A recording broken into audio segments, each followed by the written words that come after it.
You've probably heard a lot about antibody testing lately. Antibody testing. Antibody testing. Antibody test. Let's talk about this study of antibody testing.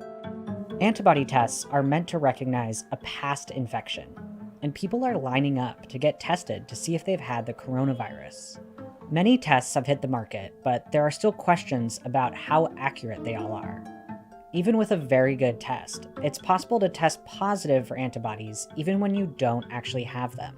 Those tests perform better when there's a high prevalence or high incidence of disease. In other words, we can interpret positive test results more reliably when a significant portion of the population has been infected. When only a small portion of the population has had the virus, it's harder to have confidence in your individual results. Say you have a test so good it's 100% sensitive. That means that every time you show it a sample containing antibodies, it recognizes them. And say that same test has a 95% specificity. That means it accurately identifies a sample without antibodies as negative 95% of the time. But 5% of the time, the test wrongly thinks the antibodies are there. That's what's known as a false positive. Now, let's say 4% of a city's population has actually had COVID and recovered. That's a reasonable estimate for many parts of the country, outside of hotspots. Out of 1,000 people, 40 have recovered from COVID. They test positive and have the antibodies. The rest of the people, 960 of them, don't have the antibodies, so they should get a negative test result, and most will. But remember, 5% of them get a false positive, meaning they get a positive test result, even though they don't have the antibodies. In this scenario, it's actually more likely your positive test is wrong than right. In other words, you're still more likely not to have the antibodies.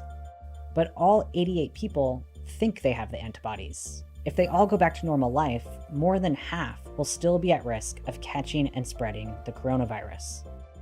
Now, let's imagine a group of 1,000 healthcare workers who come in contact with COVID patients every day and have a higher rate of infection.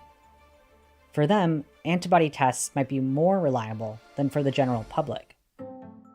Let's say 30% of those workers really did have COVID in the past. In this group, 300 people get true positive results. The remaining 700 people don't have antibodies, but 35 get false positives. It's pretty likely in this scenario that a healthcare worker who tests positive for antibodies really has them. So the rate of infection in the population you're testing is really important. But even if you get a true positive test result, scientists aren't sure yet if that means you won't get the virus again. We're assuming that if you're infected and you have antibody, you're protected. And I think that's a reasonable assumption based on our experience with other viruses.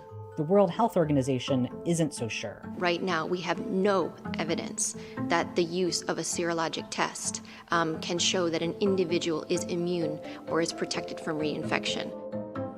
So even if you get a positive antibody test, it doesn't mean you should stop social distancing.